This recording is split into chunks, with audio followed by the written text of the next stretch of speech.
O que é prosperidade de acordo com a Bíblia, gente? O nosso conceito de prosperidade é muito diferente do conceito de prosperidade bíblico. O nosso conceito de prosperidade, segundo o dicionário, é estado do que se torna próspero. Tem a ver com fartura, tem a ver com abundância, é relacionado à produção de bens de consumo. Literalmente, para você entender, é ser farto de dinheiro. Então, quando a gente fala assim, aquela pessoa é próspera no natural, quer dizer que ela é rica, ela tem bens, ela tem riqueza, ela tem coisas materiais. Agora, o conceito de prosperidade na Bíblia é bem diferente do conceito de prosperidade da terra, tá bom? Existem outros significados e nós cristãos precisamos entender, conhecer acerca das Escrituras Sagradas. Primeiro, a Bíblia foi escrita em 3 línguas, diga, 3 línguas originais, ok? Aramaico e hebraico, o Antigo Testamento, e grego no Novo Testamento. Por que eu estou te dizendo isso?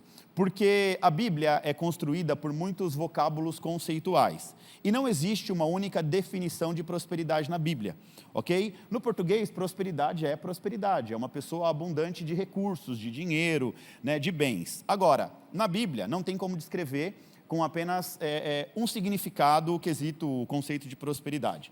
A palavra prosperidade na Bíblia aparece diversas vezes, e cada vez que a palavra aparece tem o seu significado, ou seja, existem alguns significados diferentes.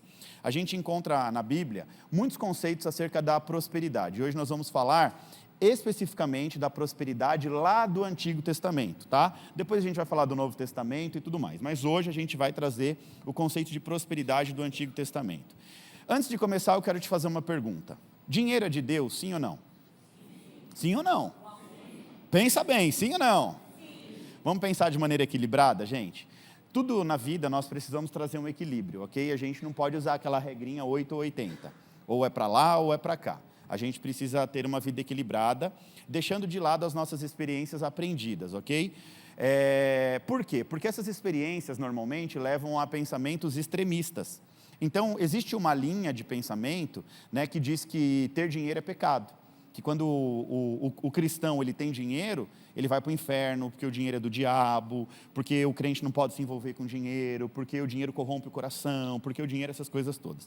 Só que também existe um outro pensamento extremista, um outro conceito, que é a teoria ou a teologia da prosperidade, que tudo se move pelo dinheiro, e quem não tem dinheiro é amaldiçoado. Então, a gente não pode ser extremista, não pode ser nem 8 nem 80, tá? Então, a gente precisa ter um conceito bem definido acerca de prosperidade, ok? A gente vê algumas linhas doutrinárias de igrejas cristãs brasileiras batendo forte na questão da teologia da prosperidade. Se você não tem dinheiro, quer dizer que você é uma pessoa amaldiçoada. Gente, uma coisa que eu vou te garantir, nem todos vão ser ricos, mas todos podem acessar a prosperidade, ok? Até porque prosperidade não tem a ver única e exclusivamente com riqueza.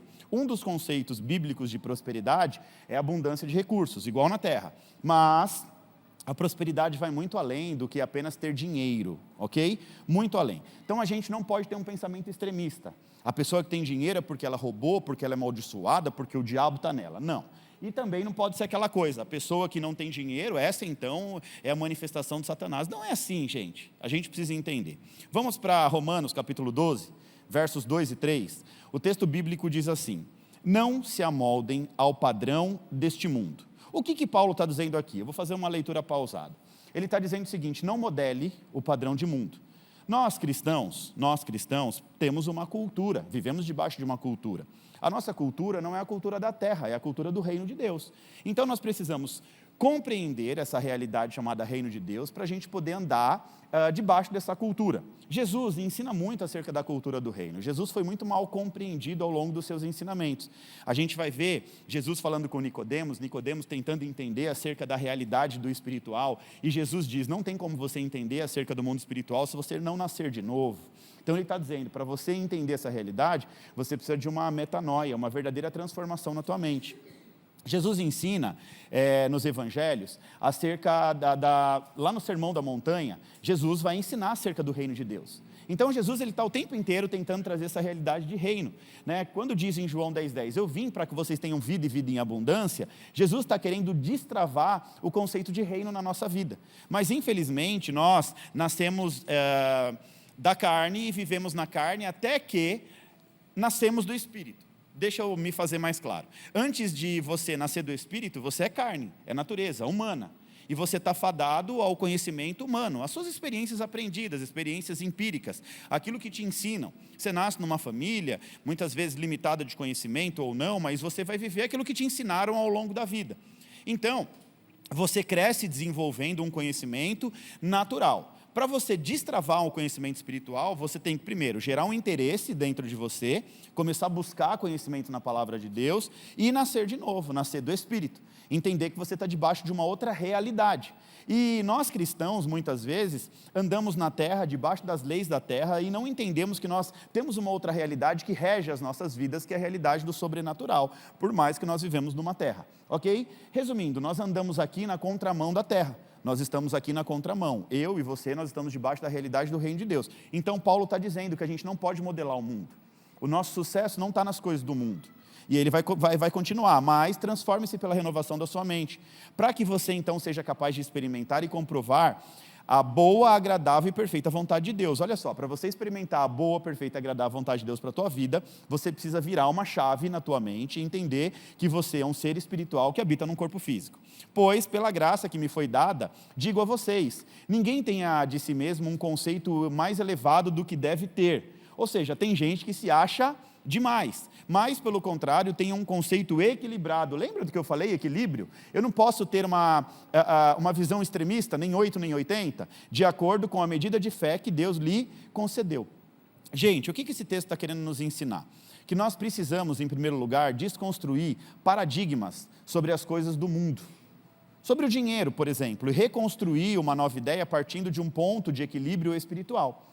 Então, o grande sucesso do povo de Deus é entender que o que rege a vida do povo de Deus é o mundo espiritual. Nós estamos fazendo aqui as segundas-feiras, né? De 15 em 15 dias, nós temos as aulas do nosso curso, da nossa formação de empreendedores. E esses dias eu disse algo, eu acredito que literalmente motivado pelo Espírito Santo. O Will Oliveira, ele está aqui ensinando estratégias de crescimento e desenvolvimento de negócios, mas eu disse que nenhuma estratégia de desenvolvimento de negócio é tão eficaz quanto o entendimento espiritual. Por mais que você entenda de tudo, se você não aplica literalmente a base bíblica para o teu negócio, você tende a trabalhar debaixo da natureza da terra. Então você vai aplicar estratégias, mas se você não tiver entendimento do reino, seu negócio não flui, sua vida não acontece. Tá? A minha vida é reflexo de entendimento de reino. Enquanto eu vivia uma vida pela força do meu braço, eu, no máximo que consegui foi me sustentar. A partir do momento que eu entendo o propósito de vida e existência, a partir do momento que eu tenho uma ativação no espírito, a coisa começa a mudar. E é isso que eu tento, de todas as maneiras, explicar aqui na igreja. Mostrar essa nova realidade, te levar para uma nova dimensão, te fazer entender o sobrenatural. Tá bom? Então, entender a prosperidade bíblica, a prosperidade do reino, não é para quem é carnal. Na carne, a gente acha que é o muito trabalhar que vai nos sustentar, mas a contramão, o reino age na contramão. E Deus, quando Ele manifesta o favor e a graça e a misericórdia, as coisas acontecem na sua vida como nunca aconteceu antes. Ou seja, você precisa de anos e anos e anos para construir algo. Mas debaixo da realidade do reino de Deus, as coisas acontecem num curto espaço de tempo. Com entendimento na palavra, cumprindo os princípios espirituais. Tá bom? Então Paulo está dizendo que a gente precisa desconstruir os nossos paradigmas sobre os conceitos do mundo. Ou seja, a gente não pode viver conforme o modelo de mundo, pois nós somos discípulos de Jesus. E como discípulo de Jesus, nós somos de um mundo superior. Embora estejamos no mundo físico, nós não pertencemos a esse mundo. Faz sentido para você o que eu estou falando? Nós temos uma essência superior dentro de nós. A Bíblia não diz que nós somos seres tricotômicos, dotados de um corpo, uma alma e um espírito? O meu corpo, o que é? A parte sensorial, a parte visível. O que você vê do pastor Vitor é o corpo. Eu carrego uma identidade no físico, Vitor Santos, eu tenho um nome, eu tenho um RG, eu tenho um CPF. Essa é a minha identidade no físico. Mas eu também tenho uma identidade no espírito. E o que rege a minha vida é a minha identidade no espírito. Então, eu sempre digo que existe uma batalha nesse exato momento, e não é uma batalha espiritual. É uma batalha você, carne, contra você, espírito. E aquilo que é melhor nutrido é o que vence a batalha. Então, nós estamos aqui para nutrir o nosso espírito do conhecimento da palavra de Deus, para que a gente possa prosperar da maneira certa. Porque existem dois tipos de prosperidade. Você quer notar isso? A prosperidade a qualquer custo e a prosperidade do reino. Sabe o que é uma prosperidade a qualquer custo? É você fazer o que tiver que fazer para ser bem-sucedido. sonegar imposto, pegar dinheiro errado, fazer coisa errada, trair as pessoas para ganhar dinheiro. Essa é uma prosperidade a qualquer custo. A Bíblia fala acerca desse tipo de prosperidade? Fala. Quer entender isso? Vamos lá. A Bíblia fala acerca de um dos patriarcas, Isaac. Isaac, ele cavava poços e os filisteus vinham reivindicar os poços. E nessa reivindicação tinha discussão, ele deixava. Tinha briga, ele deixava. Ele entendia que discussão e briga não era uma prosperidade do reino, era uma prosperidade a qualquer custo. Aí ele cava mais um poço, e nesse outro poço não tem briga, não tem discussão, não tem nada, e aí ele entende. Agora, a Bíblia diz, ele diz assim, agora o Senhor preparou um lugar para que eu pudesse prosperar. Ou seja, a mão de Deus me alcançou, o favor de Deus me alcançou, e agora eu posso prosperar tranquilamente, sem confusão, sem discussão e sem briga. Ok? Você está entendendo até aqui? Então nós precisamos entender que tem a prosperidade a qualquer custo, que é aquela prosperidade que você mata e morre, e tem a prosperidade do reino, que é o favor de Deus sobre a tua vida. Tá bom? Nós somos de um mundo superior. Embora estejamos aqui, nós pertencemos a um outro mundo. E nós precisamos também pensar de forma equilibrada, como eu disse, nem 8, nem 80.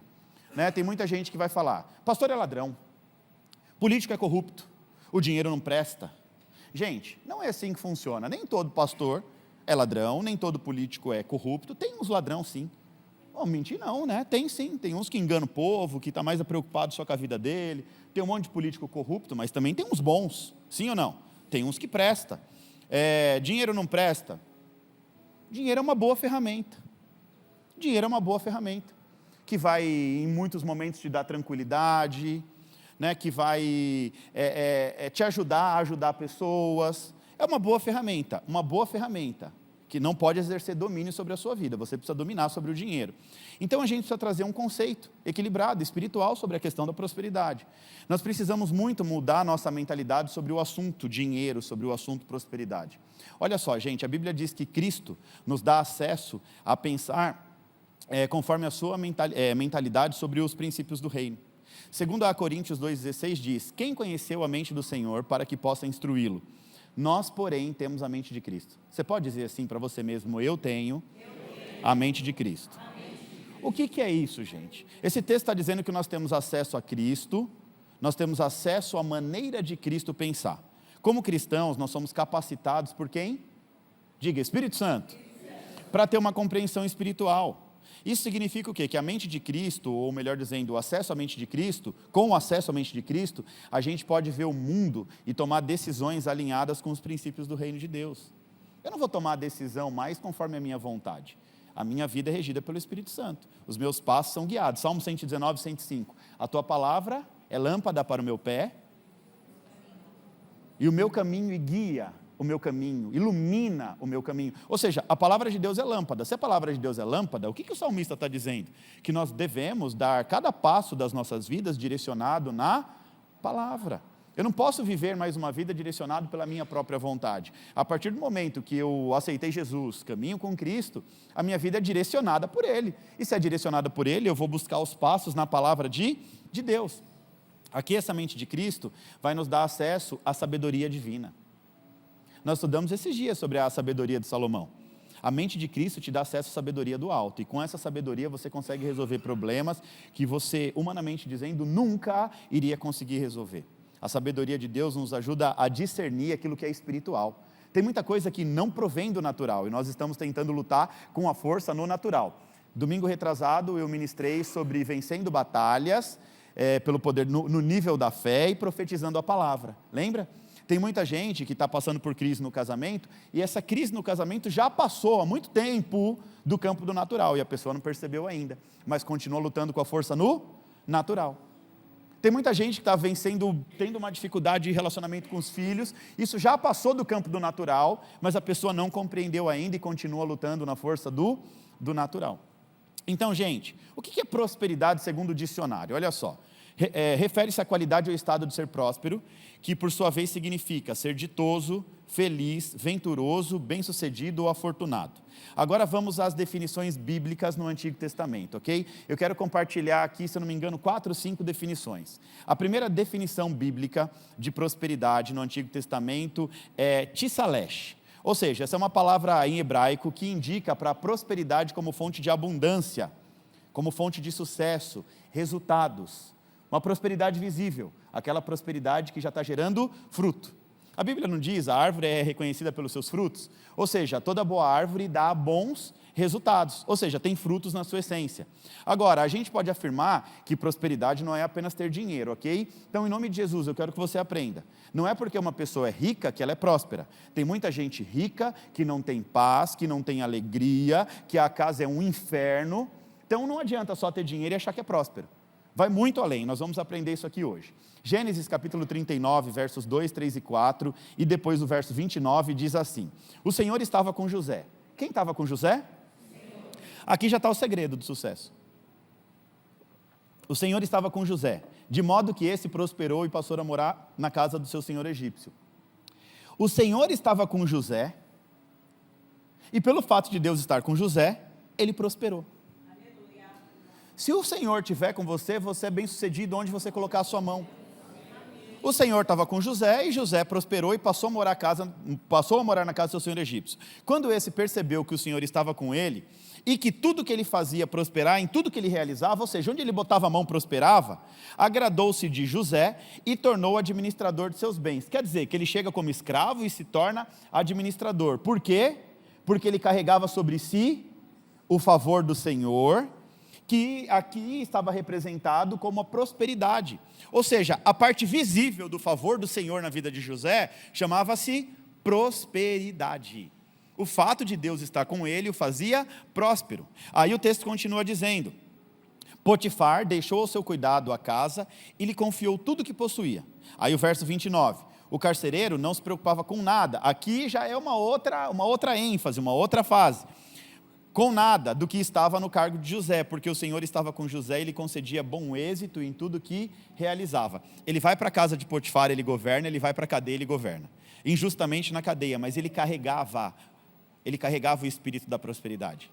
A presença de Deus era manifesta na vida dele. E aonde ele tocava, tinha a prosperidade de Deus. O que Gênesis 39 quer dizer? José era um homem próspero, porque Deus estava com ele. Essa prosperidade na vida de José era determinada por um único fator: Deus era com ele. O que tem a ver isso, pastor? Me explica isso. Isso é graça, favor e misericórdia. Quando o favor de Deus te alcança, quando Deus está com você, você se torna favorecido, diga favorecido. E por ser favorecido, tudo na sua vida começa a andar para frente. E as pessoas começam a enxergar em você uma unção de prosperidade. Então, quando Deus é na vida do cristão... Gente, eu costumo dizer o seguinte: pregar o evangelho, muitas vezes a gente quer ganhar almas para Jesus, só que a gente quer ganhar almas para Jesus com uma vida toda desgranhenta, com uma vida toda arrebentada. Não é exemplo em nada, sua vida não reflete Jesus, e você quer pregar Jesus, as pessoas vão olhar para você e vão falar: gente, você quer falar do que de Jesus? Olha a sua vida como é. Se servir a Jesus é isso, eu não quero esse Jesus. Ok? Por quê? Falar, até papagaio fala. Agora, eu quero ver você demonstrar Jesus através da tua vida. Primeiro, mudança de mentalidade. Segundo, seus resultados vão pregar Jesus para os outros. Eu não sei se você sabe, mas Apocalipse, eu já preguei isso aqui na igreja, diz que a volta de Jesus está condicionada ao clamor dos judeus. Ou seja, a Bíblia condiciona o clamor dos judeus, clamando pelo Messias, quando eles verem nos gentios uma prosperidade abundante, a ponto deles falarem: o que nós perdemos? Aonde nos perdemos? Por que esse povo, que nem é o povo de Deus, é o povo enxertado, que agora é o povo de Deus? Nós somos filhos também, mas os originais, né, os legítimos são os judeus. Nós somos enxertados por meio da cruz, ok? Pela fé de Abraão, nós somos enxertados. E os judeus vão ver nos gentios uma prosperidade e um favor de Deus sendo derramado de tal maneira que eles vão falar: eu também quero. Por que Deus está abençoando tanto eles e não abençoa a gente? Por meio de Cristo, nós aceitamos a Jesus. Então olha só que interessante, gente. Começa a carregar a essência de Deus na tua vida para você ver se você não ganha a sua família inteira para Jesus. Sem abrir a tua boca. Você não precisa falar nada. Você não precisa falar um A. As pessoas vão olhar para você e vão falar assim: eu quero servir esse Deus que ele serve. Olha como a vida dele mudou, olha como tudo muda, olha como ele anda debaixo do favor, olha como a graça de Deus alcançou essa família. Então é sim da vontade de Deus te abençoar, Na verdade, Deus te abençoando é a maneira de manifestar a glória dele na tua vida. Então, quando Deus me abençoa, te abençoa, é uma maneira de manifestar a glória. E por que Deus manifesta a glória na vida de alguém? Porque você é mais bonito que o outro, sim ou não? Deus manifesta a glória dele na tua vida, para que as outras pessoas possam ter interesse pelo Deus que você serve. Agora, o problema é que nós cristãos vivemos numa geração que a maioria, né, e aqui é uma visão equilibrada, não é extremista, é queima-filme de Jesus.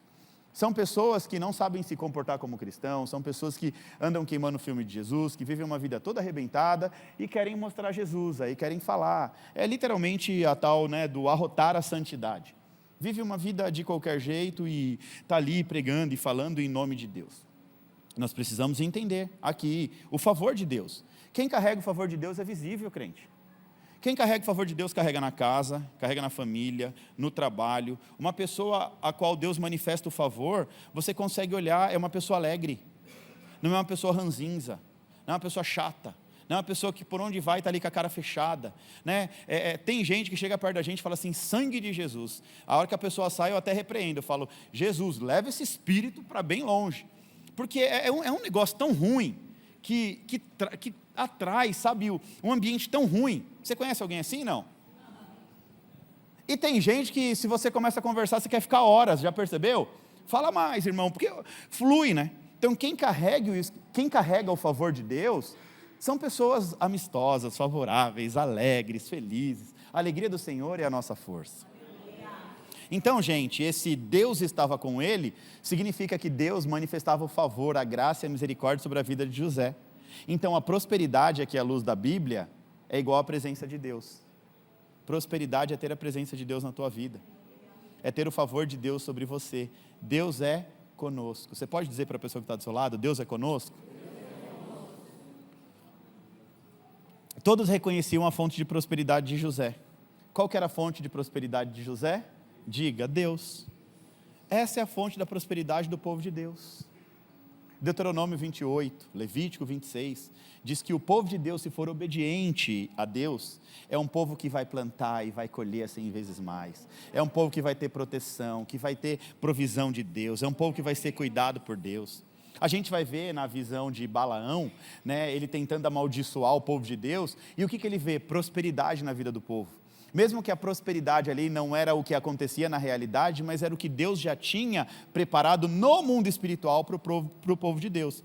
Eu costumo dizer aqui na igreja, né, que muitas pessoas me procuram, pastor, eu não consigo prosperar, pastor, eu não consigo. E eu falo, gente, na verdade a prosperidade do reino é nossa, mas tem muito ímpio, pessoas que não servem a Deus, que estão de posse dessa prosperidade, porque o povo de Deus ainda não sabe tomar posse ou acessar essa prosperidade do reino.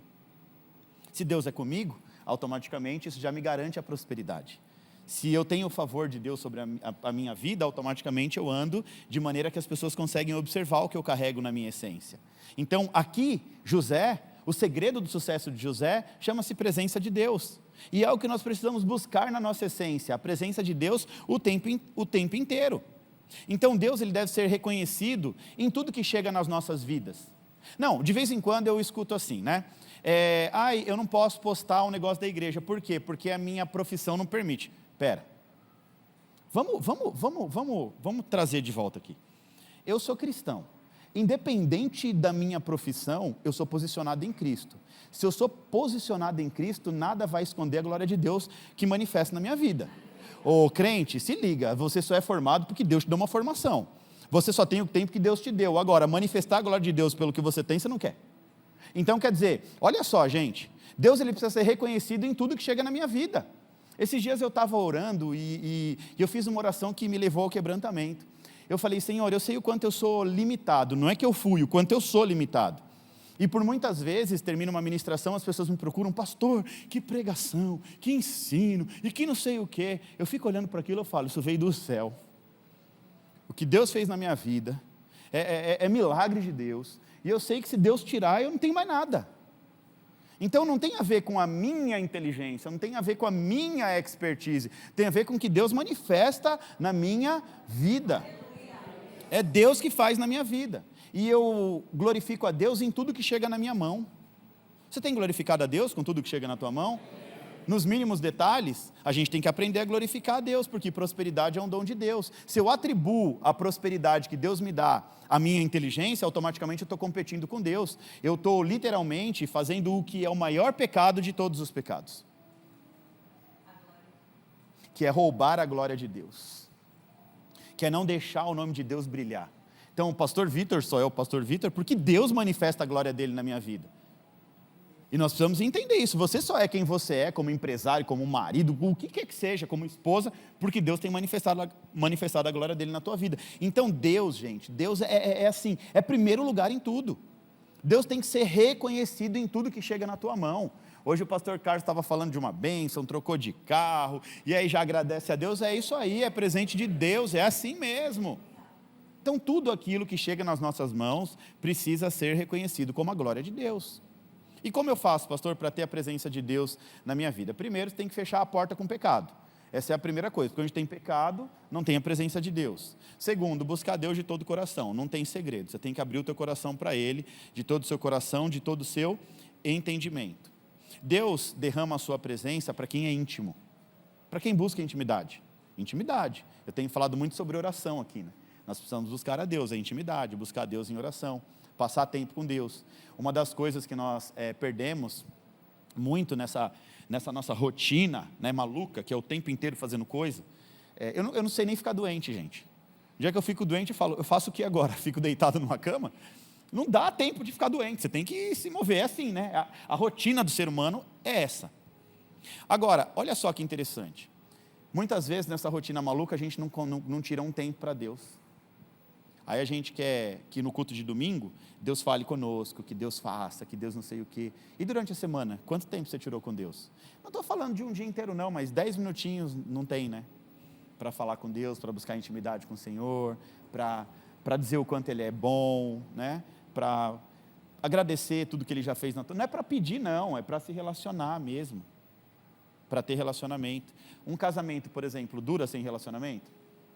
Sim ou não? Quem é casado aí? Se você não conversar com sua esposa, com seu marido, não se relacionar, isso vai durar? Não vai. Relacionamento com Deus é a mesma coisa, tem que ter intimidade. Intimidade. E Deus derrama a sua presença na vida de quem é íntimo. 2 Crônicas 26 diz assim: Então todo o povo de Judá proclamou o rei Uzias, de 16 anos de idade. Quantos anos ele tinha quando foi rei? No lugar de seu pai Amazias. Foi ele quem reconquistou e reconstruiu a cidade de Elate para Judá, depois que Amazias descansou com seus antepassados. Uzias tinha 16 anos de idade quando se tornou rei e reinou 52 anos em Jerusalém. Sua mãe era de Jerusalém e chamava-se Jecolias. Ele fez o que o Senhor aprova. Ele fez o quê? Tal como seu pai Amazias, e buscou a Deus durante a vida de Zacarias, o profeta, que o instruiu no temor de Deus. Verso 5, enquanto buscou o Senhor, Deus o fez prosperar. Você é profeta de Deus, vira para a pessoa que está do seu lado e fala assim: enquanto você buscar o Senhor, Deus vai te fazer prosperar. 3 princípios de prosperidade aqui nesse texto, 3 princípios. Primeiro, quer ser próspero? Desse jeito não vai. Quer ser próspero, crente? Glória a Deus. Primeiro, faz o que é reto. Desvia-se do mal. Se divorcia do pecado. Faz o que é reto aos olhos do Senhor. Se desagrada o coração de Deus, tira isso da sua vida, do seu vocabulário. Tira isso. Quer ser próspero? O primeiro passo aqui. A gente está olhando para a Bíblia, vendo um jovem ungido a rei por necessidade, que é instruído por um profeta, um homem sábio, e ele faz algumas coisas que chamam a atenção de Deus. A primeira coisa, ele se desvia do mal. Ele faz o que é reto aos olhos do Senhor. Segundo, seja instruído no temor. Quer ser próspero? Seja instruído no temor. Deixa eu te falar uma coisa, isso aqui é muito forte. É o temor do Senhor que não te deixa pecar. Eu tinha um pastor, ele era muito simples, ele era motorista e pastoreava uma congregação. Hoje ele ajuda na congregação, acho que vice-presidente da Assembleia e tal, lá do campo dele, eu não lembro qual é o campo. Muito simples, muito simples. Falava português errado, mas assim, um homem de Deus, cheio de Deus. E uma coisa que ele falou uma vez que não sai mais da minha cabeça. Uma vez ele estava pregando, ele falou assim: ô irmão, não acha que a tua mulher não te trai porque você é o homem mais bonito da terra não, viu? Ô irmã, não acha que seu marido não te trai porque você é a mulher mais lindona não. Sabe por que ele não te trai? Por que ela não te trai? Porque ele carrega o temor do Senhor na essência dele. É o temor do Senhor que te livra de todo o pecado. Quando você olha e você fala, não, isso desagrada o coração de Deus, eu ando conforme a vontade de Deus, o temor ao Senhor. Esse homem, ele aprendeu a ser mordomo do Senhor. Eu não sei se você sabe, mas nós vamos aprender aqui sobre o conceito de mordomia. Nós somos mordomos do Senhor. Nós administramos as riquezas do reino. Nessa administração a gente devolve 10 e fica com 90. Deus é um pai zeloso, literalmente. Ele nos dá a condição de administrador e a gente só tem que devolver 10%. O restante a gente pode administrar do jeito que a gente quiser. O terceiro princípio aqui do sucesso de Ezequias foi literalmente buscar ao Senhor, buscar no Senhor. Uzias, né? Eu falei Ezequias, foi isso? Uzias. Estou pensando em Ezequias, o Bitarrom aqui, aquela coisa toda. Então, o terceiro princípio aqui, buscar a direção do Senhor. Você quer ser próspero? Amém. Busca a direção do Senhor. Senhor, o Senhor está comigo nesse negócio? Busca a direção do Senhor, peça a direção dele para tudo. A fonte de prosperidade de Uzias era, primeiro, se você quer ter uma vida próspera, você precisa fazer o que é reto aos olhos de Deus. Deus tem que se agradar de você. Você tem que ter isso na sua consciência. A gente não pode se moldar a esse mundo que a gente vive, modelar as coisas do mundo, porque o mundo é mais ou menos assim, gente. Todo mundo faz errado, eu também vou fazer porque eu vou ter vantagem. O que tem? Ele está fazendo e está tendo vantagem. Esse não é o padrão de Deus para a tua vida. Fala para a pessoa do seu lado, fazer errado não é o padrão de Deus para a sua vida. Agora fala assim, faça o que é reto aos olhos do Senhor. Uzias foi instruído, diga instruído, no temor do Senhor. O que você está fazendo aqui? Sendo instruído na palavra de Deus. Você está sendo instruído na palavra. Só quem teme a Deus vive uma vida de retidão, temor. Olha só. A retidão e o temor vai te aproximar de Deus. Andar reto e no temor ao Senhor só te aproxima de Deus. O que é temor? Quem sabe me dizer o conceito de temor? O que é temor? É ter medo? Deus ele vem botar medo na gente assim, tal. O que é temor? Temor é ter consciência da presença de Deus o tempo inteiro na tua vida. Tudo que você vai fazer, você tem que ter uma consciência. O Espírito Santo está ao teu lado 24 horas por dia. O Senhor está te vendo 24 horas por dia. É com esse temor ao Senhor que você não cai mais no vício da pornografia. É com temor ao Senhor que você não fica mais no seu celular olhando o que não deve às altas madrugadas. E você precisa entender, o Senhor está com você 24 horas por dia. Isso é temor. É eu ter a ciência, ou melhor dizendo, a consciência de que Deus anda ao meu lado 24 horas por dia. O Espírito Santo está ao meu lado 24 horas por dia. Não como um vigia, é um pai zeloso, Deus, o Consolador, está ao meu lado. Isso é ter temor. O Espírito Santo está comigo. A maneira como eu ajo, a maneira como eu falo, né? Às vezes você acha que está na sua casa, e aí numa discussão você solta um palavrão, o Espírito Santo ouviu. O pastor não precisa ouvir, o Espírito Santo ouviu. Teve uma vez aqui que um menino me procurou, gente, eu estou com um pouquinho de frio, sobe um pouquinho aí. O menino me procurou e falou assim, pastor, queria te falar uma coisa. Eu falei, fala filho, meu pai podia morar aqui na igreja. E por quê, meu filho? Ele falou, porque meu pai em casa é tão grosso, bate na minha mãe, a gente vai tentar falar alguma coisa, ele bate na gente, mas aqui na igreja ele é crente. Aí eu fui procurar entender acerca da história. O irmão tinha ministério, vinha de terninho para a igreja, tinha uma Bíblia debaixo do braço, bastante crente na igreja, mas dentro de casa. Sabe por que um homem faz o que faz, ou age dessa maneira? Porque essa pessoa nunca teve o temor do Senhor na vida dela. É uma pessoa que se convenceu que é cristão, mas o temor está bem longe. Porque um homem cheio do temor de Deus vai se desviar do mal, vai tomar cuidado com o que sai da boca dele. Um homem e uma mulher, tá bom? Estou falando de homem aqui, serve para todos. O homem com temor ao Senhor não vai se comportar só do lado, quando está do lado da esposa dele. O homem com temor ao Senhor, ele vai fechar, e uma mulher também, uma mulher de Deus, vai fechar qualquer frequência para o pecado. O que é fechar a frequência? Muitas vezes você vai receber uma mensagem ali no Instagram de um engraçadinho, de uma engraçadinha, fazendo uma gracinha, e aí você já fecha aquela frequência, a pessoa vai entender que você não está aberto para aquilo. Não estou aberto para esse tipo de coisa. Então, você percebeu que tem gracinha no ar, você já corta o mal pela raiz. É assim que um homem e uma mulher de Deus deve se comportar. Então, é literalmente entender o temor a Deus e honrar a aliança que você fez com Deus, a aliança que você fez com a sua esposa na presença de Deus, a aliança que você fez com seu marido na presença de Deus. Isso é ter temor ao Senhor. Você está entendendo isso em nome de Jesus? Quer ser próspero ainda? Temor ao Senhor. Por isso que tem um bocado de crente que não prospera. Não teme ao Senhor, faz o que quer, brinca demais com as coisas, né? E assim vai. Então, enquanto Uzias buscou a Deus, ele prosperou. Agora, se você parar de buscar, você para de prosperar. É simples assim. Enquanto buscou a Deus, o texto bíblico é claro, enquanto Uzias buscou, ele prosperou, porque buscar a Deus não é uma opção. Fala para a pessoa que está do seu lado, buscar a Deus não é uma opção. Buscar a Deus é relacionamento, diário e constante. Ó, agora fala assim para a pessoa que está do seu lado, buscar a Deus é a sua maior fonte de prosperidade. Quer prosperar, crente? Busca a Deus. Amém ou não amém? Isso aí, aleluia. Tem uns crentes aí dando glória. Quando a gente intensifica a nossa busca, a gente começa a ter mais direcionamento, a gente começa a andar na direção de Deus. Tá? Então, buscar a Deus é a sua maior fonte de prosperidade. Buscar a Deus é a sua maior fonte de... Então, aqui na primeira definição de prosperidade,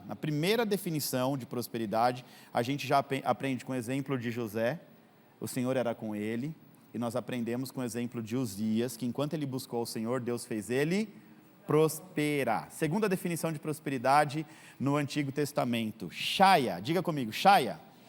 Significa prosperidade e vida longa. Ou seja, prosperidade é viver muitos anos na terra com saúde. Prosperidade, então, quer dizer que também é ter vida longa, sim ou não? Prosperidade não é só dinheiro. Prosperidade é a presença de Deus, prosperidade é andar no temor do Senhor, é buscar ao Senhor, e agora a gente está aprendendo que uma pessoa próspera tem vida longa.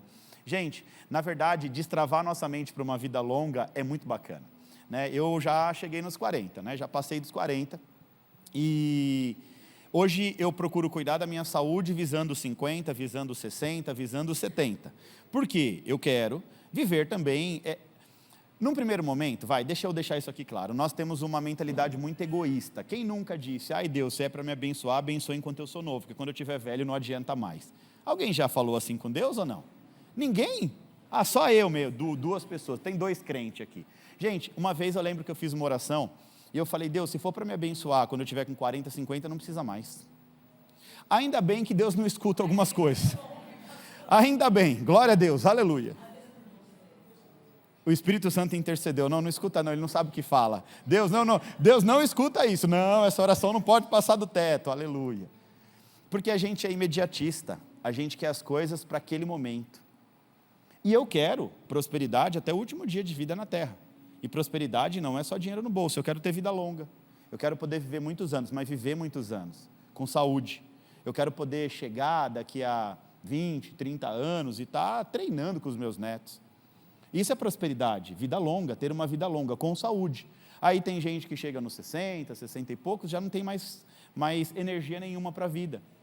Não carrega essa prosperidade sobre a sua vida. Olha o que diz em 2 Reis 18:32. Samuel disse a todos, vocês veem o homem que o Senhor escolheu? Não há ninguém como ele entre todo o povo. E todos gritaram, viva ao rei. O que significa viva ao rei? Viva ao rei é o mesmo que vida longa ao rei.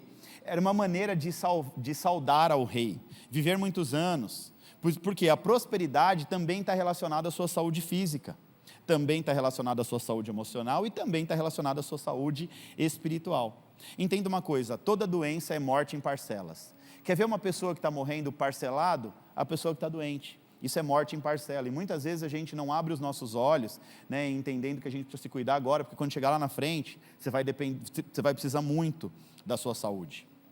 Qual é o maior objetivo de uma doença? É ir deteriorando uma pessoa até levar a pessoa ao óbito. Então olha só, gente, cura significa ter mais vida, ser mais próspero, Shaya. Ou seja, um homem que alcança a sua velhice, esse homem é um homem próspero. A Bíblia não diz que Caleb, em determinado momento, ele vira para Josué e fala, a minha parte da terra. Aí Josué fala, tá bom, que parte você quer? Eu quero aquela. Qual? Aquela que tem os montes? Mas lá os inimigos é forte. Eu vou subir o monte mais alto e vou enfrentar os maiores. Mas você já está velho, meu filho. Não, estou não, está tudo bem. Ou seja, ele tinha a vitalidade de um jovem. mesmo carregando na sua idade mais de 80 anos. E é interessante porque tem muito jovem cansado. Na igreja mesmo, tem uma juventude cansada. Eu falo assim, tem, né, pastora Lúcia? Pastora, tem. Gente, só o sangue do Cordeiro. Os irmãos se vêm no culto, fica 3 semanas sem ir no outro, porque está cansado. Aqui a gente tem 2 casais de pastores, que glória a Deus pela vida deles. Porque eles carregam a unção de Caleb. Eles querem subir a montanha mais alta que tem. É assim ou não é, pastor Carlos? Olha aí, olha o pastor Severo ali. Eles querem subir a montanha mais alta. Eles querem mais, eles querem mais, eles querem mais. E os que têm vitalidade, vai tão no rasinho com Deus. É o rasinho, é só ali no, sabe, só molhando o calcanharzinho. Então olha só, gente, prosperidade também é você viver bastante tempo na terra. Esses dias eu tenho um amigo que mora lá em Dubai, né? E o pai dele é adepto a uma dieta que só come o que vem de Deus. O fruto da terra, come carne, peixe, essas coisas todas, não come nada industrializado. Aí esses dias eu falei, gente, é sério isso? 100 anos de idade, a velhinha dele lá, 100 anos de idade. E numa vitalidade, lutando jiu-jitsu aos 100 anos de idade. 100 anos, assim ó, impecável. Fruto das escolhas. Vida longa é fruto das suas escolhas de hoje. A sua prosperidade é fruto das suas escolhas de hoje. Então, escolha viver uma vida saudável para que você tenha vida longa. Provoca a pessoa que está do seu lado e fala assim, vida saudável, crente. Come bem, descansa, vida saudável, crente. Amém ou não amém? Menos doce, fala, provoca, menos doce. Cuidado com a diabetes, em nome de Jesus. Você sabia que diabetes é a mulher do diabo. Diabetes, não é? Diabetes. Então, menos doce, mais comida boa. Entendeu? Amém ou não amém? Amém. Glória a Deus. Terceira definição da palavra prosperidade é sacal. Diz, sacal.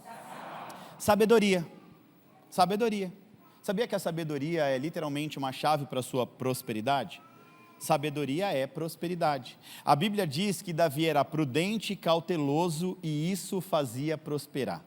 Davi era sábio, o Senhor era com ele, a sabedoria e a prosperidade de Davi vinha do Senhor, conforme diz em Samuel 18,14. Olha só que interessante, Davi tinha êxito em tudo que ele fazia porque o Senhor estava com ele. O Senhor estava com José, o Senhor estava com Davi. Olha só, muda o personagem e o Deus tá com eles o tempo inteiro, o mesmo Deus trazendo prosperidade. Muitas pessoas resumem em sucesso a dinheiro, a poder, a fama. Isso é o que o mundo chama de prosperidade, uma vida abundante. Mas para mim e para você, cristão, isso não interpreta, não é só isso que interpreta a palavra prosperidade. A prosperidade vai muito além, a prosperidade bíblica. Olha o que Paulo diz, Filipenses 4,4. Isso aqui era um homem próspero. Alegrem-se sempre no Senhor. Novamente direi, alegrem-se.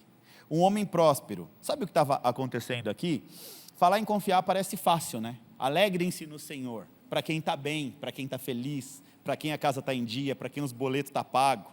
Aqui, gente, esse alegrar-se no Senhor era ele preso, e dentro da prisão ele escrevendo carta e falando para os irmãos, alegrem-se no Senhor. Aleluia. O Senhor é a nossa fonte de prosperidade. Filipenses 4,13, foi um dos primeiros versículos que eu aprendi, né? Tudo posso naquele que me fortalece. Isso é bonito, né? Tudo posso, Deus me fortalece. Tem até uma canção. Eu posso todas as coisas. Não, porque Deus vai me abençoar, eu posso tudo. Mas quando você fala esse pode tudo, parece que é pode tudo para o bom. Só que se você vai ver no versículo anterior, ele diz assim, aprendi a comer bem, aprendi a passar fome, estou preso, passando na prova, mas tudo posso. O tudo posso é, Deus, eu posso passar pelo tempo bom, porque o Senhor me fortalece, mas no tempo ruim é o Senhor que me fortalece também. Eu posso estar na bênção ou na prova, o Senhor me fortalece. É isso que Paulo está dizendo. É que os irmãos não lêem muito a Bíblia. Aí vai, posso tudo, ter um carro novo, uma casa nova, dinheiro no bolso, mas não é isso que ele está falando. Ele está dizendo assim, gente, como é que eu vou reclamar de Deus? Deus me deu tudo, comi do bom e do melhor. Eu já estou aqui passando dificuldade, mas Deus continua me fortalecendo. Fala para a pessoa que está do seu lado, é Deus que te fortalece. Então, falar em confiar é fácil, né? Mas numa circunstância dessa, de prisão, de padecendo necessidade, aí ele diz assim: a minha alegria vem do Senhor. Por quê? A minha vida consiste no cumprimento do meu propósito. Filipenses 1, 12 ao 21. Quero que saibam, irmãos, que aquilo que me aconteceu tem antes servido para o progresso do Evangelho. Sabe o que ele está dizendo? O que está acontecendo comigo é para o crescimento do Evangelho. A minha luta, a minha fraqueza, a minha dor. E se a gente for parar para analisar, isso aqui é um conceito de sabedoria, tá? Porque quando a gente está passando pela luta e pela dificuldade, a gente não consegue enxergar o que aquela luta e a dificuldade pode promover, não só na sua vida, mas como na vida dos outros. Ou seja, para que serve a luta e a dificuldade, se não para te trazer conhecimento e sabedoria, para te tornar uma pessoa experimentada, para ajudar as pessoas mais à frente. Então, quando eu vivo dificuldade no meu casamento, por exemplo, no meu casamento, nós tivemos 2 crises assim de quase divórcio, batemos na trave de um divórcio, vencemos, lutamos, temos 21 anos de casado hoje, então a gente hoje chegou no nível da maturidade, mas tudo que a gente passou na época, eu falava: Deus, por que tanta humilhação? Por que tanta dor? Por que tanta luta? Hoje a gente olha e fala: foi necessário. Então Paulo está no nível de maturidade que ele fala: tudo que eu vivi foi necessário. Passar por dificuldade foi necessário, e hoje eu tenho autoridade para falar sobre o assunto. Então, muitas vezes a gente vai querer de Deus só o melhor, e Deus ele vai permitir a prova, Deus vai permitir o deserto, Deus vai permitir a luta, Deus vai fazer a provação. Quando Deus leva o povo para Mara e prova com água amarga, Deus queria sentir o coração. Quando Deus no deserto deixa o povo passar fome, e depois ele envia o pão, ele está mostrando: olha, eu deixei faltar e eu dei, para mostrar que eu sou o Deus da tua provisão. Então, tudo que Deus faz é extremamente didático para que a gente possa caminhar com Ele, crescer e se desenvolver com Ele. Então, a dificuldade que você tanto lamenta, chora, né, a porta fechada que você está chorando, é Deus te mostrando algo de maneira didática para o teu próprio crescimento e desenvolvimento. Deus não vai dar antes de permitir que você veja o outro lado. Então, para Deus dar abundância, primeiro você vai ter que experimentar a escassez. É assim a vida cristã. Não vai ser um passe de mar: Deus faz, sou mais bonito que o outro irmão, agora eu vou ter tudo e não vou passar por dificuldade. Deus vai te fazer provar os 2 lados, para você ter autoridade. Eu venci, eu passei pela isso, e para você dar valor, e para você entender quem é que te colocou ali, para quando você não estiver lá em cima, você não tenha um pensamento, né, como Paulo diz, muito elevado de si mesmo. Não, eu cheguei até aqui pela força do meu braço, olha quanto eu sou inteligente. Ei, baixa a bola, crente, em nome de Jesus. É Deus que está fazendo os milagres na tua vida, reconhece que é dele, que tudo vem dele, em nome de Jesus. Tudo vem dele, é por isso que, né, Deus está elevando alguns, mas na hora que sobe, que vem a soberba, aí Deus, a Bíblia diz que a humildade precede a honra, mas a soberba é o princípio da queda do homem. Então, quando eu sou soberbo, quando eu acho que eu sou o melhor, é o princípio da queda. Começou a ser soberbo, irmão, queda é iminente. Então, o texto continua. Como resultado, tornou-se evidente toda a guarda do seu palácio e todos os demais que estão na prisão por causa de Cristo. Tudo posso, Deus me fortalece. Estou preso porque estou anunciando o Evangelho. Estou preso porque estou falando do amor de Cristo. O Evangelho de conveniência é: eu ando com Jesus e vivo prosperidade. Ele era próspero, mesmo no meio da dificuldade. Ele carregava a alegria do Senhor. A alegria do Senhor também é prosperidade. Prosperidade. Gente, é muito interessante isso, né? Às vezes a gente vê aquela pessoa humilde, passa por um monte de problema, mas nunca chega no trabalho de cara amarrada, triste, chateada. E a gente vê um monte de gente bem de vida, que porque tem uma situaçãozinha de dificuldade, já chega triste, o dia já amarga o dia de todo mundo. Aí o texto diz: como resultado, tornou-se evidente aqui a guarda do palácio, né? Estou na prisão por causa de Cristo. A maioria dos irmãos motivados no Senhor, pela minha prisão, estão anunciando gente, isso aqui é coisa de Deus, gente. Eu estou preso, mas o que eu fiz lá fora motivou os outros irmãos a continuar pregando o Evangelho. O Evangelho não me parou, quer dizer, tentaram me parar por amor a Cristo, mas olha o que ele diz: a maioria dos irmãos motivados no Senhor pela minha prisão, quer dizer, vocês prenderam ele? Agora quem vai anunciar o reino somos nós. E o texto ainda diz: com maior determinação e destemor, ou seja, destemidos, vão com tudo pregar o Evangelho lá fora. O inimigo tentou parar Paulo, e aí os irmãos que ele discipulou foram com tudo pregar o Evangelho. É verdade que alguns pregam a Cristo por rivalidade ou inveja, mas outros fazem de boa vontade. Esses o fazem por amor, sabendo que aqui me encontro para a defesa do Evangelho. Ou seja, eu defendo o Evangelho por onde eu passo. Eu não me envergonho do Evangelho. Eu prego o Evangelho, eu mostro o Evangelho nas minhas redes sociais. Eu carrego a camisa do reino. Olha o que ele está dizendo aqui. Ele defende o evangelho. Ele é posicionado na fé. Não é uma pessoa que vai omitir o evangelho porque a profissão, porque eu não sei o quê, porque eu não sei o quê. O evangelho está explícito na minha vida. E se tiver que ter sucesso, vai ser assim, mostrando quem eu sou em Cristo. E se quiser me mandar embora por causa disso, amém. Teve uma irmã aqui da igreja, a Fran, não foi isso? Chegou lá, parece que o patrão implicava com ela porque ela ouvia uns louvores e falou, sem o meu louvor eu não trabalho. Aí descobriu que o irmão era de outra religião, falou, quer saber, me manda embora, está tudo bem. Eu não vou negar o meu evangelho. Eu não vou negar o meu amor de Cristo por causa de salário ou por causa de outra coisa. Então, aqueles que pregam a Cristo por ambição egoísta, sem sinceridade, pensando que me podem causar sofrimento enquanto eu estou preso, mas o que importa? O importante é, de qualquer forma, seja por motivos falsos ou verdadeiros, Cristo está sendo pregado e por isso eu me alegro. Se a motivação do coração dele não é o evangelho, mas ele está pregando o evangelho está crescendo. De fato, continuarei a me alegrar, pois sei que o que me aconteceu resultará em minha libertação. Graças às orações de vocês e ao auxílio do Espírito Santo, aguardo ansiosamente e espero que em nada serei envergonhado. Pelo contrário, com toda a determinação de sempre, também agora Cristo será engrandecido em meu corpo, quer pela vida, quer pela morte, porque para mim o viver é Cristo e o morrer é lucro. O que é prosperidade, pastor? Prosperidade é cumprimento de propósito. Isso é prosperidade. É você poder viver pelo teu propósito de vida aqui na terra. Prosperidade é viver aquilo que Deus colocou na tua essência. A partir do momento que você nasce, Mateus 26:41, teu espírito está pronto. Para quê? Para cumprir um propósito de vida e existência na terra. Prosperidade é você descobrir e viver pelo seu propósito. Eu não estou dizendo que você vai ter que largar os seus afazeres. Não, nem todos vão ser pastores, vão ser dirigentes de igreja. Não é assim. Você vai cumprir o seu propósito por onde você passa.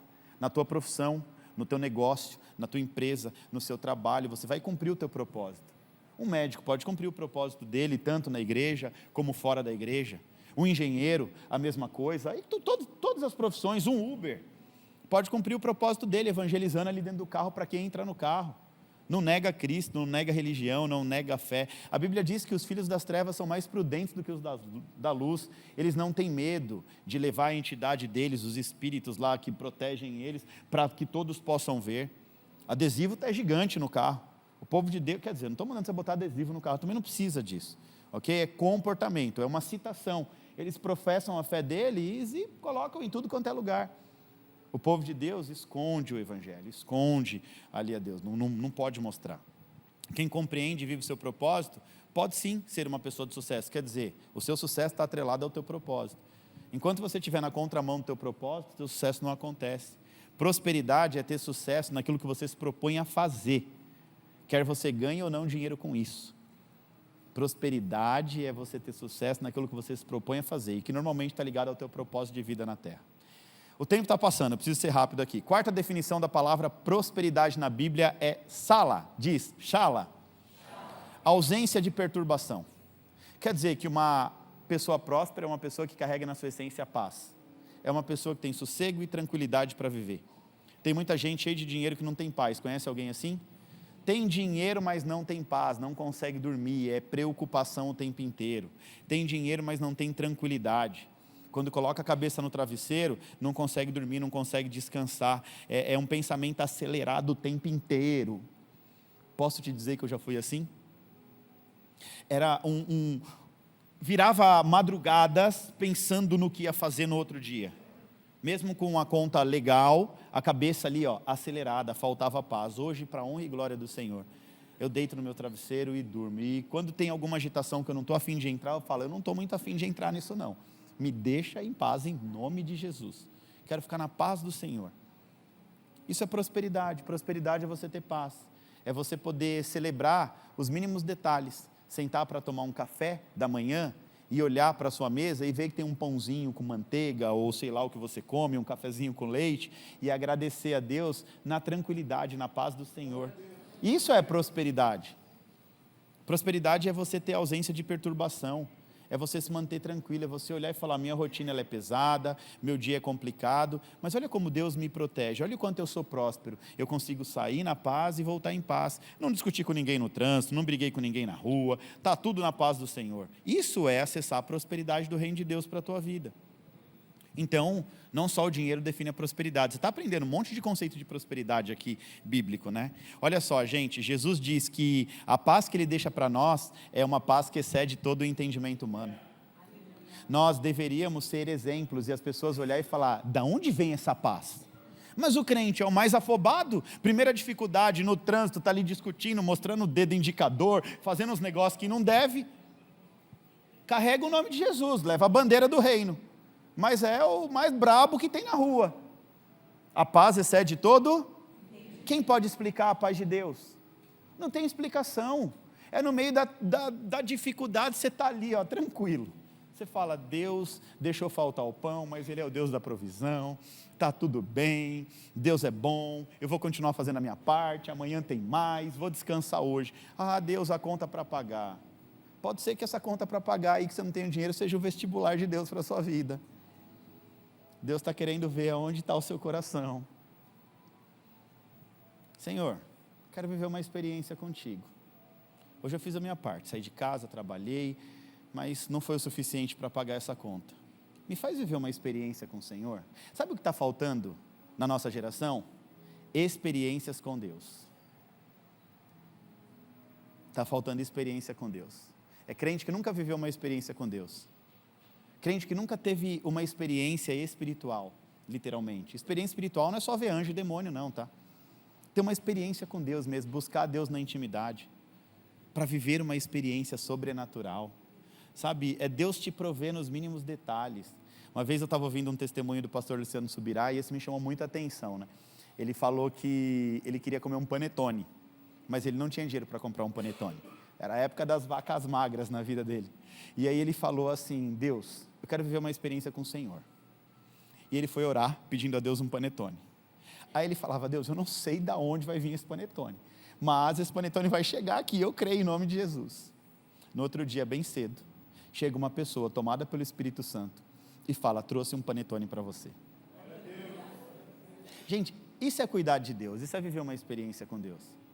Isso é viver uma experiência com Deus, é Deus te suprir nos mínimos detalhes. E assim, a experiência, gente, um panetone, para muitos pode não ser nada, mas para ele representou muito, porque Deus ouviu a oração, Deus viu o quanto ele estava se entregando, né? E aí Deus vai lá e supre nos mínimos detalhes.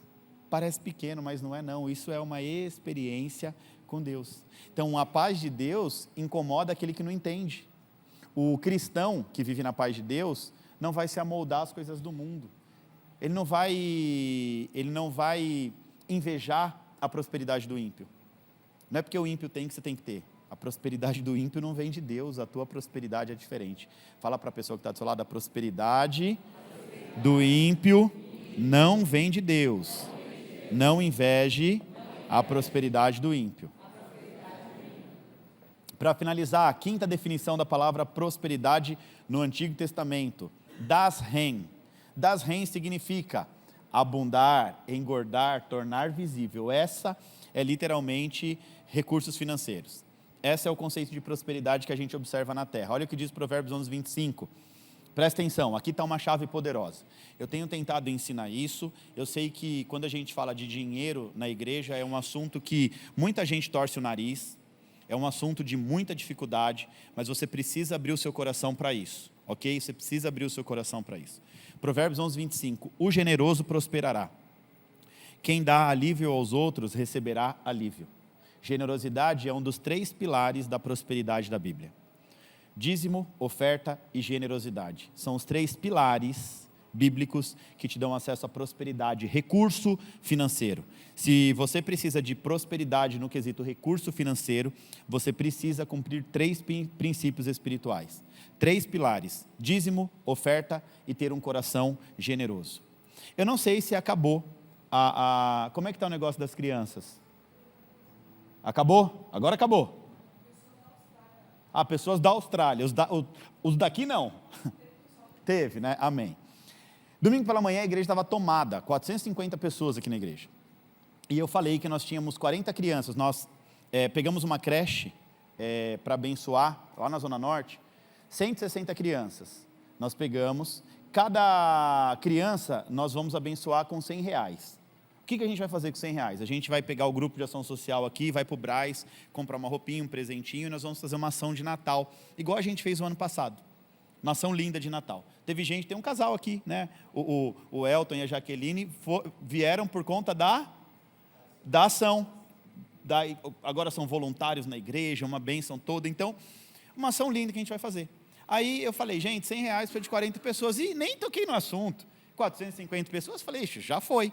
Quando foi à noite, tem ainda alguma criança? Tem as 40. Eu falei, não, tá de brincadeira, o povo está com comichão nos ouvidos. O que está acontecendo, gente? R$100 para mudar a vida de uma criança e cumprir um princípio que vai trazer a abundância do reino para a tua vida. Então, assim, em nome de Jesus, você precisa virar a chave. Eu quero te destravar no espiritual. Eu não quero gerar uma geração de crente. Uma coisa, pastor Vitor é assim, tá? Aprende isso aqui é importante. O pastor Vitor não vai ficar dando peixe para ninguém. O pastor Vitor ensina a pescar. Você está entendendo isso? Então não fica aqui achando que vai ter cesta básica o mês inteiro, porque isso não faz parte da minha essência. Se você precisa, 1 mês, 2 meses, 3 meses, 6 meses, 1 ano, amém. Mas o que faz parte da minha essência é te destravar, é te ensinar, é fazer você conquistar, é fazer você prosperar. Essa é a unção que eu carrego. Eu não carrego essa unção de ficar mendigando pão, não. Não sou um mendigo de milagre, não.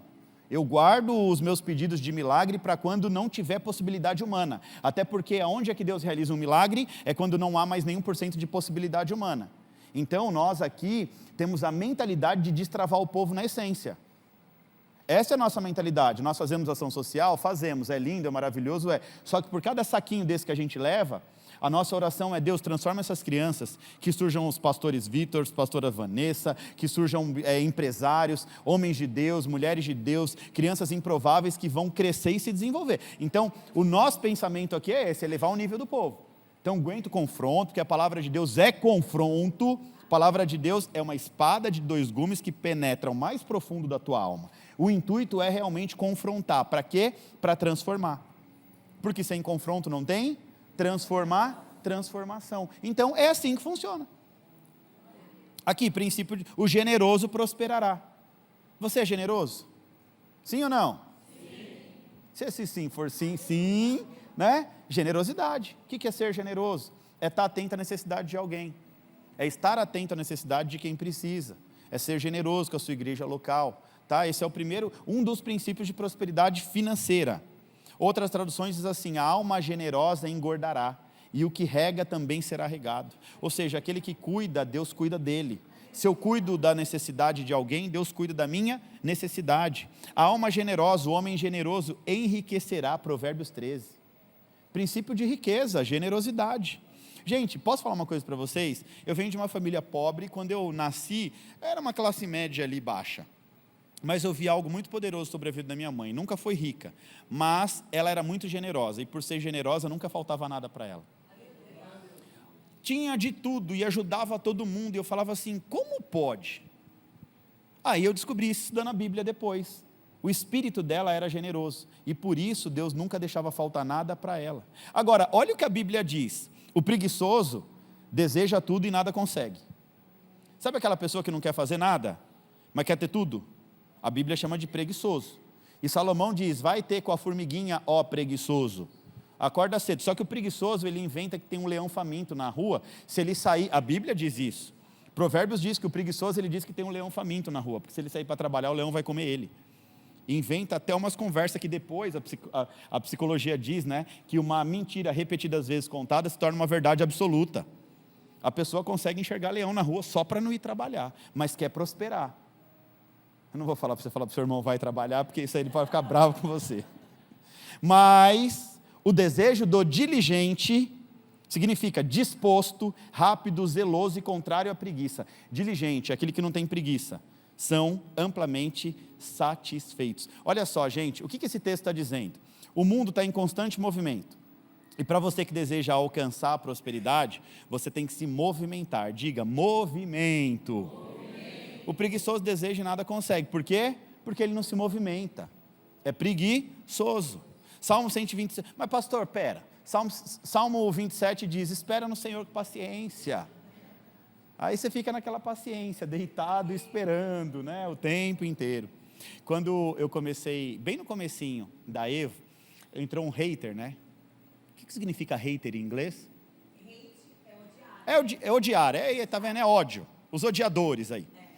Aí o cara entrou e falou assim, você fica pregando esses negócios aí, mas Deus ele pode todas as coisas. Deus... Eu falei, então tá bom, irmão, fica deitado dormindo que o prato de comida chega na tua cama. Aí ele falou, mas eu não estou falando disso. Eu falei, você está falando do que então, meu filho?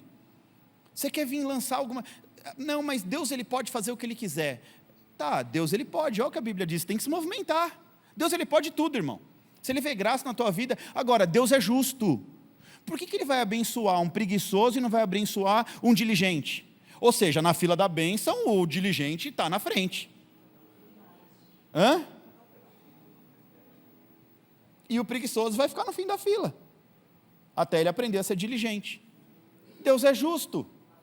Você não planta e quer colher, o outro planta e colhe porque ele plantou.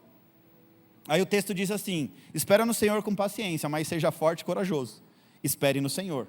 Espera no Senhor com força e coragem. O que é isso? Faça tudo o que for possível, faça a sua parte, e aí sim, você espera com paciência as bênçãos do Senhor. Com paciência. Trabalha, tenha força, tenha coragem, faz a sua parte, seja forte e corajoso, e espera com paciência o tempo da bênção. É isso que Deus está ensinando. Não é para esperar de braço cruzado, viu? Você está entendendo, irmão? Fala para o irmão do seu lado. Os diligentes são amplamente satisfeitos. O que isso quer dizer? O texto diz, o diligente é amplamente satisfeito. Ou seja, aquele que está em constante movimento, colhe o fruto do seu trabalho. Aleluia. Aquele que está se movimentando o tempo inteiro, vai colher o fruto do seu trabalho. O preguiçoso não vai colher o fruto do trabalho. John Wesley tinha uma frase extraordinária, que dizia o seguinte, tá? Ganhe muito, economize muito e doe o máximo que você puder. Isso quer dizer, seja ousado, trabalhe, conquiste, planeje, estabeleça prioridades e por fim doe muito, pois doar é o maior princípio da prosperidade. Aleluia. Gente, você precisa entender uma coisa. Semente não foi feita para ser comida. Semente foi feita para ser plantada. Coma do fruto da semente e devolva a semente para a terra. Deixa eu te ensinar isso aqui em nome de Jesus. Olha só o que diz aqui. O apóstolo Paulo ele vai falar lá em 2 Coríntios capítulo 2, versículo 9, que aquele que semeia, multiplica a sementeira. Olha só, se você semeia, Deus faz a sua sementeira multiplicar. O que isso quer dizer? Paulo aqui está reforçando a ideia de que, primeiro, Deus é o provedor, que Deus ele te dá a semente e dá o pão. Só que Deus quer que você entenda que o pão você come e a semente você planta. Você está entendendo isso? Se Deus te der o pão, você come. Se Deus te der a semente, você planta. Olha só, a semente representa recursos e oportunidades que Deus concede para serem plantados e multiplicados. Quem come a semente não vê a multiplicação. Qual que é a semente que Deus nos dá? Diga, dízimo. Dízimo é uma semente que não é para comer, é para plantar. A Bíblia diz que aquele que semeia, colhe a 30, 60 e 100 vezes mais. Quando eu como a oferta, quando eu como o dízimo, que no mundo espiritual são sementes, eu estou deixando de multiplicar. O pão você come, os 90%, 10% você planta, para que ele possa multiplicar a 30, a 60 e a 100 vezes mais. Agora, o pão simboliza o quê? Provisão imediata. Aquilo que te sustenta nas suas necessidades diárias. O maná, Deus falava, não guarda para o outro dia, porque senão vai fazer o quê? Estragar, apodrecer. O maná você come, o pão de cada dia. A semente você planta. Deus está ensinando o quê? A trabalhar. Planta que você colhe, meu filho, estou contigo, vou derramar o favor e aí a colheita é multiplicada. Qual que é o milagre entre plantar e colher? Você planta uma semente de abóbora e você vai colher o quê? Aonde está o milagre? Diga, multiplicação. Com Deus você planta um e colhe a 30, a 60 ou a 100 vezes mais. Então, olha só, gente, o que a gente aprendeu aqui hoje? Hoje é uma aula, tá? É aula para você entender de Bíblia e de prosperidade. Primeiro, o conceito de prosperidade, Tissalesh, que significa fonte de abundância, de sucesso e geração de resultados. Shaya, vida longa, prosperidade é ter vida longa. Quem tem muito tempo de vida na terra é próspero. Prosperidade também remete a Sakal, sabedoria, inteligência emocional. Quem é sábio e tem inteligência, controla as suas emoções, é uma pessoa próspera. Ou seja, o poder de controlar as suas emoções significa que você é uma pessoa próspera. Já lá, paz ou a ausência de perturbação. É uma pessoa que vive em paz, em harmonia com tudo e com todos. Né? Então, recursos financeiros, também é prosperidade. Ou seja, para ser próspero, eu preciso aprender os princípios do reino. Eu preciso reconhecer ou conhecer na Bíblia os princípios espirituais. Eu preciso abrir a minha mente para o assunto. Para ser próspero, eu preciso ser obediente e aprender a semear.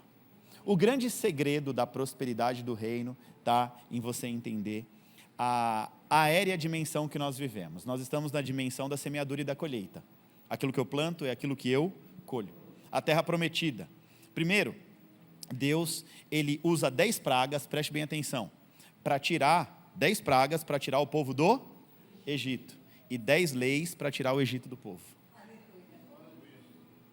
10 pragas para tirar o povo do Egito e depois os 10 mandamentos para tirar o Egito do povo. Os 10 mandamentos são leis, regras de conduta do homem e da mulher de Deus. Então o que Deus faz? Deus nos ensina princípios espirituais para arrancar de dentro de nós o nosso Egito, a nossa natureza humana, o nosso velho homem, as nossas impossibilidades, as nossas dificuldades. Então é Deus nos ensinando princípios espirituais para nos dar acesso ao que Jesus diz em João 10:10. O ladrão vem, senão para roubar, matar e destruir. O que, pastor Vitor? Os meus sonhos. Não, crente, não é isso. O diabo não está preocupado com o seu sonho. Porque o diabo está num nível muito superior ao teu. O diabo, ele vem do reino dos céus. Ele sabe qual é a realidade de lá. Você acha que ele está preocupado com o seu sonhozinho terreno? O diabo está preocupado com o que Deus sonhou para você. Ele quer roubar de você a realidade do reino de Deus para a tua vida. O nível da conversa, a régua é maior. Você está preocupado com o seu sonhozinho da terra. O diabo quer roubar, matar e destruir aquilo que Deus sonhou para você. A realização do teu propósito de vida na terra. Só que Jesus diz, em contrapartida, eu vim para que vocês tenham vida. E não só vida, mas com uma vida abundante. Uma vida de prosperidade. Uma vida com recursos, uma vida com paz, uma vida com sabedoria, uma vida com alegria. É isso que Jesus veio trazer para mim e para você. Amém? Amém? Glória a Deus. Você pode se colocar de pé em nome de Jesus.